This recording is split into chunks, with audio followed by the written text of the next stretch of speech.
Fuck them. To World's End and back. To Davy Jones' Locker and back. To start off by saying that I don't envy the people that had to make that decision of how to move forward with Black Panther. Here we are grieving the man that brought this character to life, and we're all still grieving. Now you gotta decide, well, where the fuck do we go from here? Regardless of what the decision was, it was a shitty position to be in. I know it's a big loss to not have T'Challa in the MCU anymore, but you know what's a bigger loss? Chadwick himself, the person. I think it speaks a lot to the quality of this man's character that they decided that after one Black Panther film, his shoes are too fucking big to fill.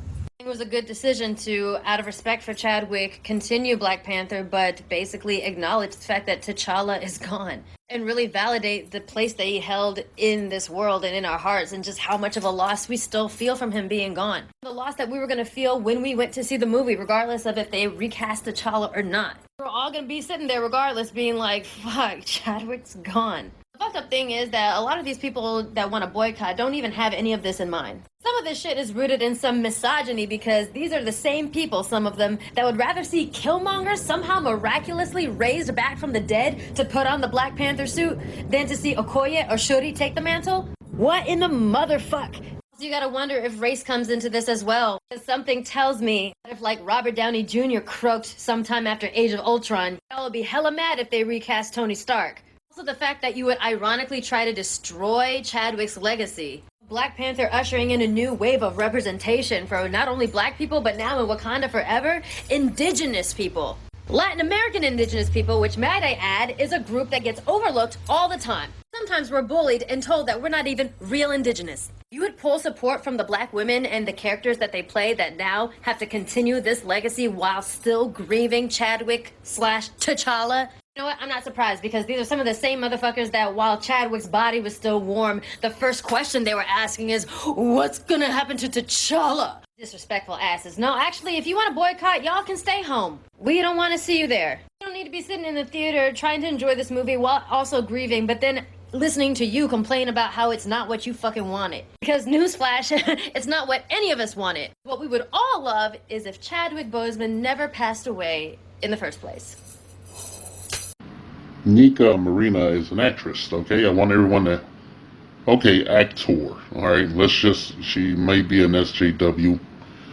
I ain't looking to offend anybody how they self-identify and shit. As long as it don't interfere in my own personal life or anything I'm fucking doing. But Nika Marina is an actor, alright? And she has skin in the game and shit, obviously. You see her at a ton of premieres, which isn't hard to do if you live in Los Angeles. I used to live in Los Angeles for a couple of decades or whatnot. I've gone to my fair share of premieres, alright? A lot of them. So it's not hard to do whatnot, but she has skin in the game and whatnot, and I totally understand that, you know, she's an actor. I know that level of desperation because you get new competition every week and shit for roles and parts and shit, and you have to be willing to do whatever it takes to secure the bag and shit, okay? A lot of times you have to leave your morality at the door, your sensibilities, your personal space. I know. That's why when I heard her talking about this situation and whatnot, like, you know, my first impression is that she was a non-foundational troll, you know, and I still kind of feel that way, that she's a non-foundational troll, but like, after looking at her social media, I just knew she had skin in the game and she just was dying to be a part of anything in any capacity. You know, maybe she get a few jobs as an extra or something, who knows? And either she gets something bigger or whatever. We know how it goes. I know how it goes in Hollywood. I know what goes on, you know. And, you know, she's happily married to a Filipino man and all that bullshit. Ain't nobody trying to drag her.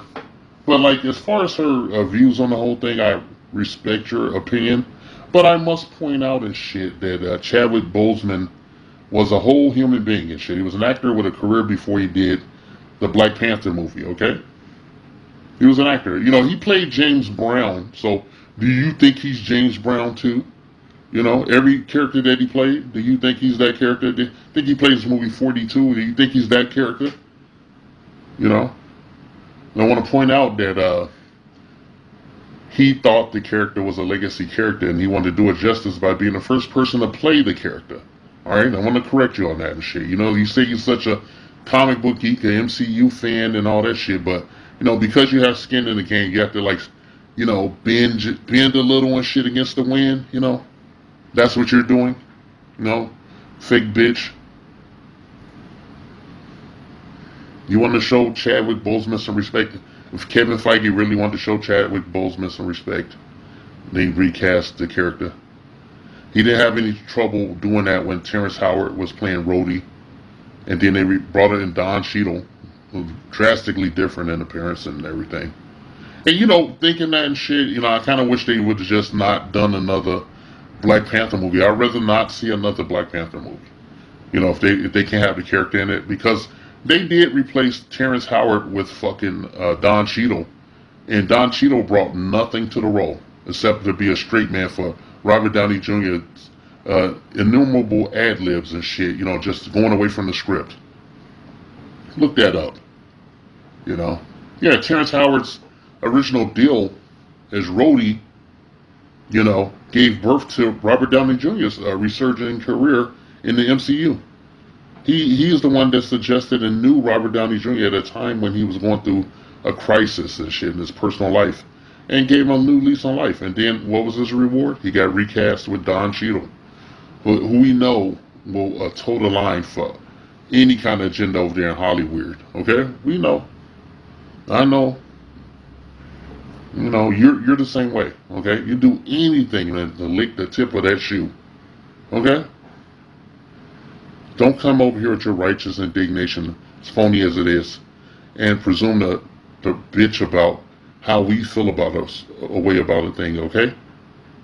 That character is bigger than Chadwick Boseman, okay? It's bigger than Chadwick Boseman. I don't give a fuck, okay? It's bigger than Chadwick Boseman. It's a legacy character. The story was not done. Black Panther has its own pantheon of villains, and you know, strange stories and everything. He even had his own book and shit. You know, are you such a big fan? You know, why don't you appear in one of these videos holding on some of the innumerable bi-monthlies that they put out, the large size bi-monthlies that they put out, the size of a magazine, like Ebony, you know, they used to put out with him. Oh, why don't you tell us some Black Panther facts? What was his love interest name in the goddamn, you know, books and shit that we haven't seen yet? They replaced it with the character played by whatever that bitch name, Lupita Longo, whatever. I don't give a shit. This was an obvious ploy by the studio to stay in line with the current agenda of lessening the black male presence on the screen. You cannot deny that. You didn't see any goddamn men in any appreciable numbers in this video, and the ones that you did were sexually suspect. I'm just tired of it, okay? I don't care how you fucking feel about it. I'm tired of this agenda where black men are erased as whole, and when you do see them, they're in the lesson format, you know. I don't want to talk about that here, but I do want to call you out. You're a fucking troll and a bootleg and shit, and a fucking agent, okay? And you got skin in the game and shit, so what you said about the whole deal is disingenuous, in my opinion, and you can go fuck yourself. All of it's been very personal, just watching the kids experience it. And for me, I would say, you know, they're two little kids, Ian and Taylor, who recently passed from cancer. And throughout our filming, I was communicating with them, knowing that they were both terminal. And what they said to me and their parents said, they're trying to hold on till this movie comes. And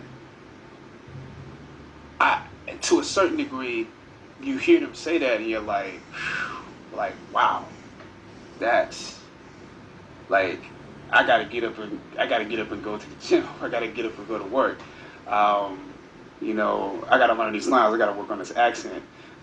You know, seeing how devoted all of my castmates are, and knowing that will be something meaningful to them. But it's to a certain degree, it's a humbling experience because you're like, this can't mean that much to them, you know. But seeing how the world has taken us on, seeing how the movement, how it's taken on a life of its own, I realized that they anticipated something great. And I think back now to a kid and just, you know, waiting for Christmas to come, waiting for my birthday to come, waiting for a toy that I was going to get a chance to experience, or a video game. I did live life waiting for those moments, and so it put me back in the mind of being a kid, just to experience those two little boys' anticipation of this movie. And when I found out that they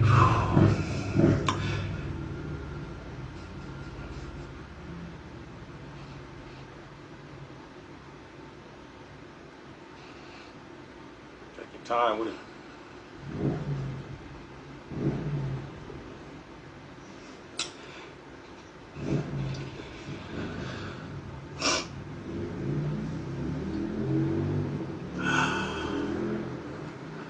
yeah, it means a lot.